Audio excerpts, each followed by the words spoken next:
Welcome to everybody. Thank you so much for tuning in. This is Thobeka Dlamini. Welcome to my YouTube channel, Live Giving Conversations with Thobeka Dlamini. Thank you so much. Please do subscribe. Please do share this broadcast.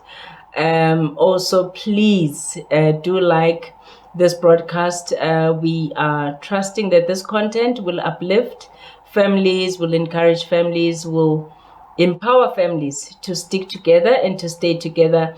I'm very excited about today's topic. We're going to be attending to the issue of building emotional intimacy within a marriage, building emotional intimacy within a marriage. And this is one topic that we sort of brush over most of the time when we talk about issues of marriage. So I just want to go into a little bit of detail how you can build emotional intimacy within your marriage, and also how you can sustain that, and how you can stay in a position in your marriage whereby you are both in sync with each other, in sync with where you are emotionally, in sync with each other's challenges, in sync with what is happening in your spouse's world. So first of all, I want to just highlight to us that most of the time when we relate to the issues of intimacy, the first thing that comes to mind is sexual intimacy. That is the first thing that comes to mind. And today I want us to sort of rectify that narrative to say that it's possible for a person to have sexual intimacy with somebody without being emotionally intimate with somebody. And this is something that takes place all over the world every day. E.g., we can go to the streets in town and find sex workers that are sexually, interacting with different people without being, emotionally intimate with those people. And the unfortunate thing is that this type of behavior can also take place within a marriage where two people are having sexual relations without being emotionally intimate. And this is one area that I feel needs a lot of teaching. This is one area that needs a lot of education within marriages. It needs to be taught. It needs to be relayed that just because you got married to somebody does not mean that you have to relax and be complacent. Emotional intimacy or intimacy within a marriage is built. Intimacy within a marriage is cultivated. And today we're going to be focusing on ways in which we can build that intimacy, ways in which we can stay connected.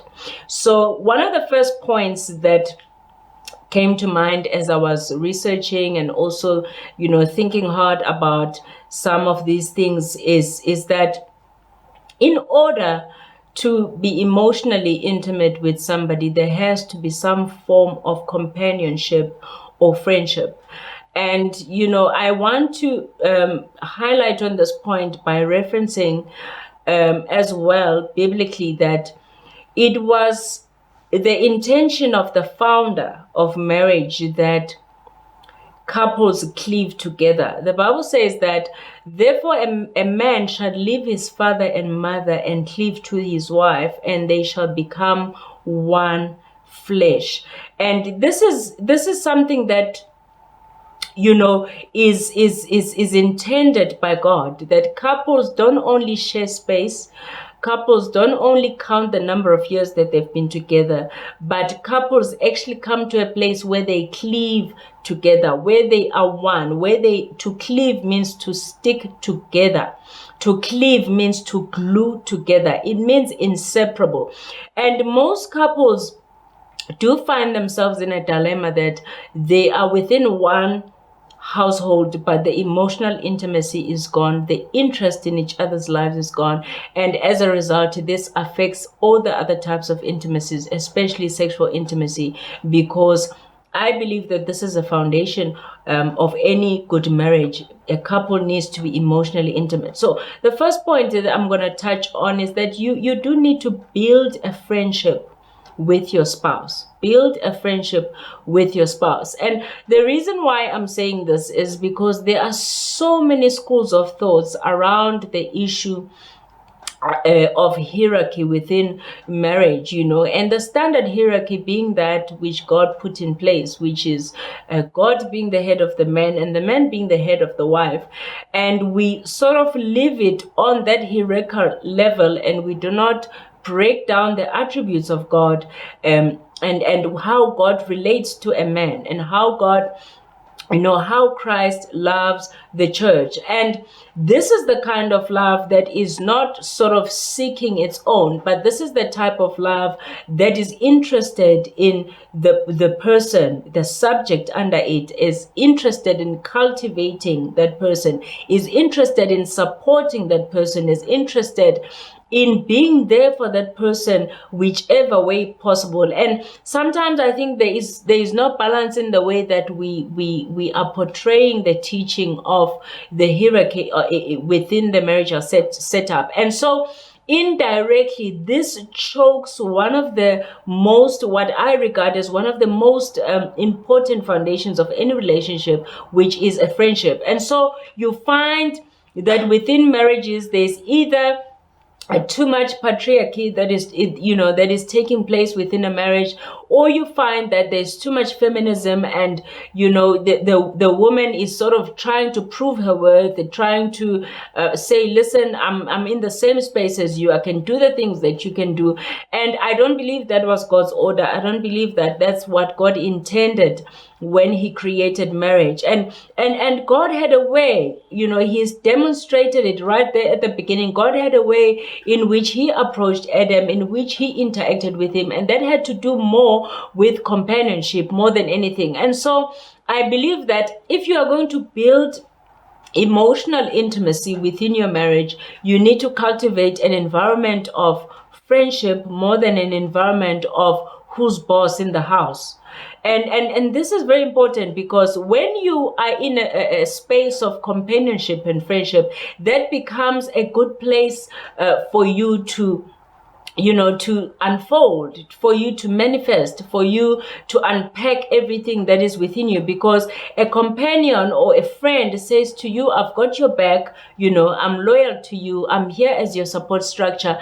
And this builds a very good environment for emotional intimacy, because every one of us wants to know that someone has our back, and each and every one of us needs to know that we are supported and that we are accepted. And cultivating friendship within your relationship can be one of those things that can be beneficial to you in the long run, because now your relationship is not about who's boss and who's not boss, but it's more about, okay, we are in this together. How can we make it work? How can I be there for you?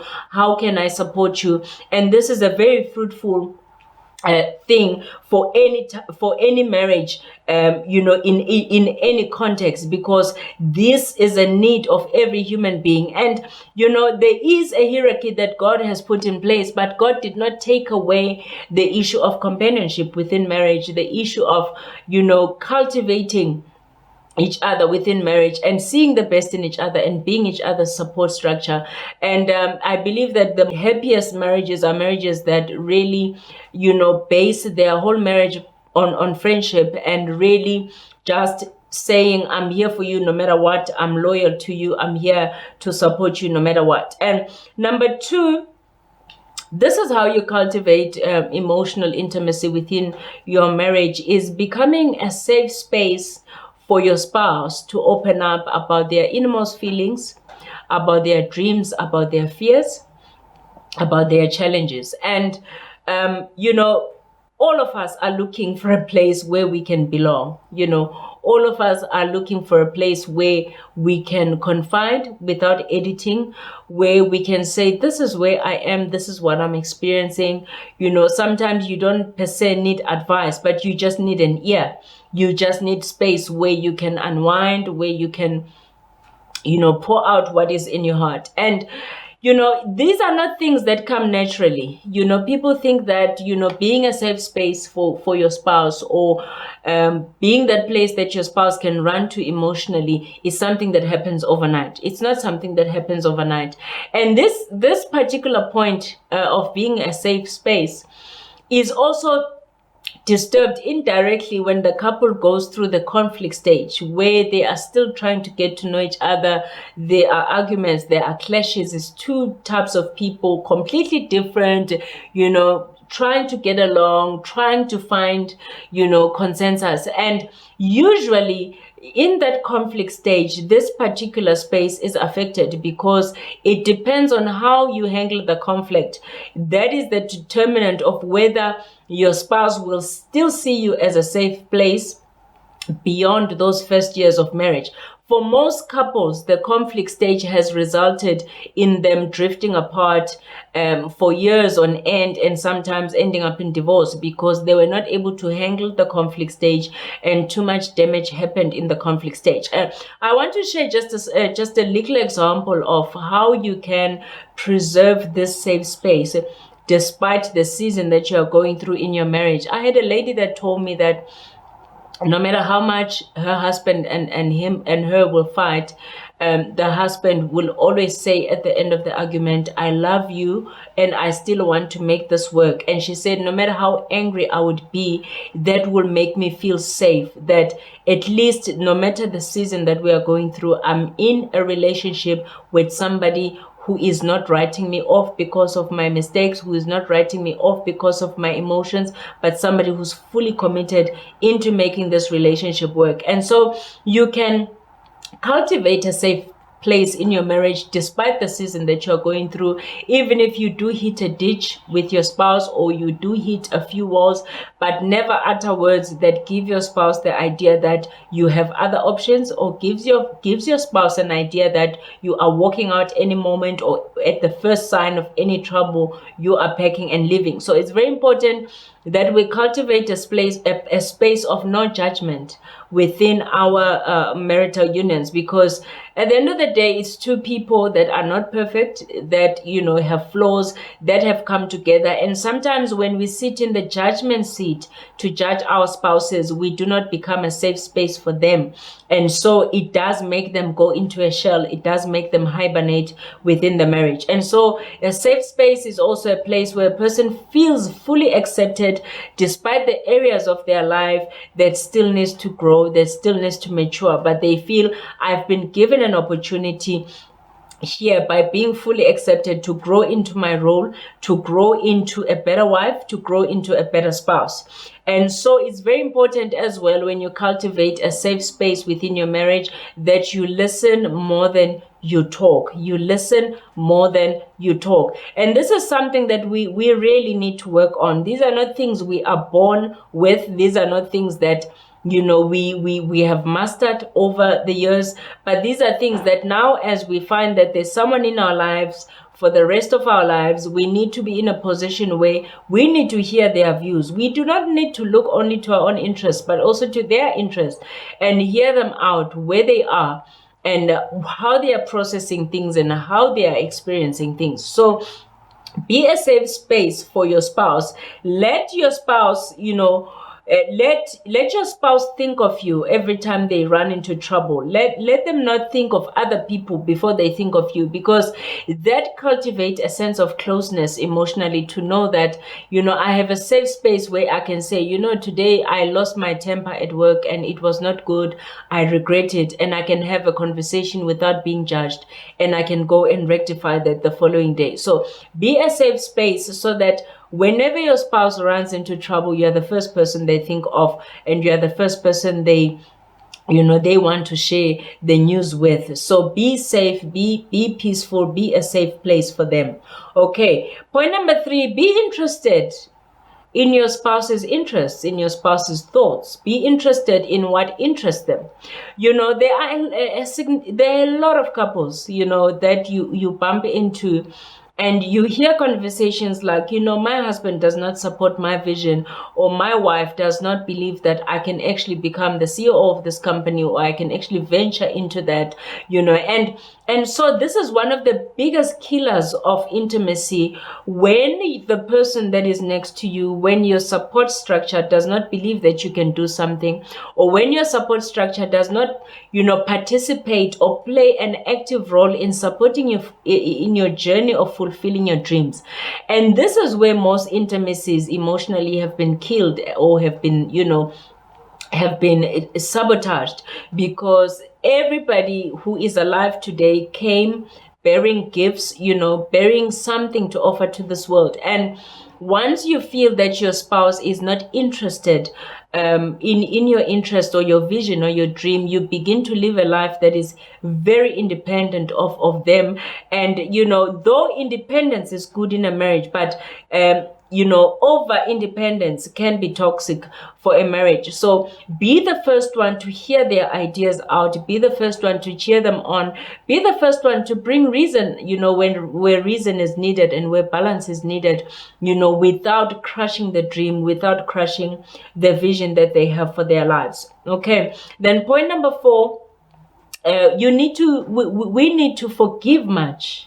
As couples, you're going to be with somebody for the next 40, 50, even 60 years if you've been granted long life, and in that time you will have plenty of opportunities to be offended, plenty of opportunities, to probably be disappointed in some way. I'm not now referring to those people that are intentionally hurting their spouses or causing grief or, emotional abuse or physical abuse or infidelity, but I'm referring to those people that are really committed and want to make things work and occasionally make certain mistakes that might hurt their spouse. We need to understand that we are on a journey together, and we are bound to step on each other's toes, but we must be willing to forgive much, because unforgiveness is one of the biggest, it's one of the biggest walls that you can create, in terms of emotional intimacy, because when you have not forgiven a person, you cannot open up completely to them. And there is no marriage that can work and be fruitful without you opening up yourself fully to another human being. And so we need to have, sort of, I don't want to say expectations that are not too high, but we need to have reasonable expectations to say, yes, I'm going to be upset here and there, but I will not continuously raise dead issues within the marriage, issues we have resolved, issues we have spoken about, because I understand that this is the one person in the world that I need to connect with on this level, and I'm going to make this work. Point number 5, we need to affirm each other. Affirmations are very important in building emotional intimacy. Affirmations, and when I'm talking about affirmations, I'm not just talking about a male telling his wife how beautiful she is all the time, but sometimes people just want to feel seen, beyond the physical, beyond what other people can see, which is general. People want to be seen for who they are. They want to be seen for their potential. It's very important when you're in a relationship, especially with us as well, ladies. We often think that men don't feed on praise, and men, don't need affirmations like we do. And I've come to realize that affirmations are needed by both males and females within the relationship, because affirmations actually, they enhance the mood of the person. They even enhance, a sense of commitment in a person. When somebody says, I value you, I'm glad you're in my life, I'm glad I made the choice to marry you, that sort of gives you that affirmation that you are on the right track, and it makes that person warm up to you. That a person that also is exposed to my flaws, is also exposed to my weaknesses, still thinks that I am worth it and is still choosing me. After all these years, a person is still choosing me despite what they know about me. So this is just one of the things that I also wanted to highlight, that affirmations are not for females only, but affirmations are also for males. Let us be consistent in just feeding each other, with good thoughts and with good affirmations to say, you can also do that. You are good in this. You can do this. I'm glad. I'm glad you're in my life. I've seen how you do this, and this has added value in our lives. And so these are the 5 points that I wanted to share with you in relation to building emotional intimacy, that, once you build your emotional intimacy within a marriage, everything else is automatic. Even the sexual relations, they run smoother because you have a basis. There's another foundation that you have built on your marriage, which is not just, sexual intercourse, but you actually connect on a deeper level. You connect emotionally, you connect mentally. So point number one, we said you build friendship. So this is not who's boss type of a situation that is happening in the household, but it's a companionship. It's like two is better than one, and we will receive a reward for our labor. We are both in this, we are both pushing this. And so when you start to understand the nature of God in loving the church, you will understand that love is more about nurturing. Love is more about bringing the best in somebody. Love is more about protecting each other, is more about companionship and enjoying your time together. So point number two, be a safe space for your spouse. Cultivate an environment of peace. Even when you argue, even when you don't see eye to eye, never utter words that are going to make your spouse feel like an outsider, or make your spouse feel like you regret your decision or you are discontented with the overall decision of taking them as a spouse. Okay, point number three, be interested in their interests, in their vision, in their dream. Support it, speak life to it, embrace it. And you find that when you embrace people's dreams, you find that a person finds confidence to actually launch into the things they were scared to do. Forgive much. Unforgiveness is a barrier to emotional intimacy. Be intentional about it. Don't allow issues to linger on more than they should. This life is very short. We need to be intentional about what to let go of. We need to accept that we are not perfect. We will make mistakes, and we move on from those mistakes. Okay. Then point number five, affirmations. Never starve your spouse of affirmations. This will build your emotional intimacy. This will make you connect on a deeper level, because in your lifetime you have found somebody who will love you despite your flaws, who love you despite everything that you have gone through every storm that you've gone through. And this is something that is special, to find underneath the sun. Somebody who will believe in you no matter what, somebody who will embrace you no matter what. So as I close, I just want to say, I hope with these nuggets you are going to implement. Some changes are difficult to make. You might find that you tried and your spouse is still a little bit cold in those marital unions where things have gone south. I do hope that this information will give you insight, and you will take small steps into rectifying the situation, into finding solutions for your marriage.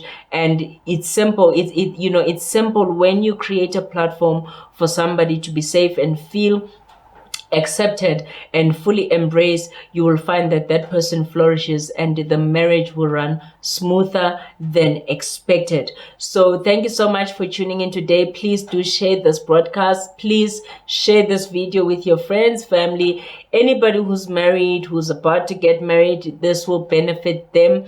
Please do subscribe. Please do share this broadcast. I hope that people will benefit from this, and I trust that families will be restored. Until we meet again next time, blessings to you.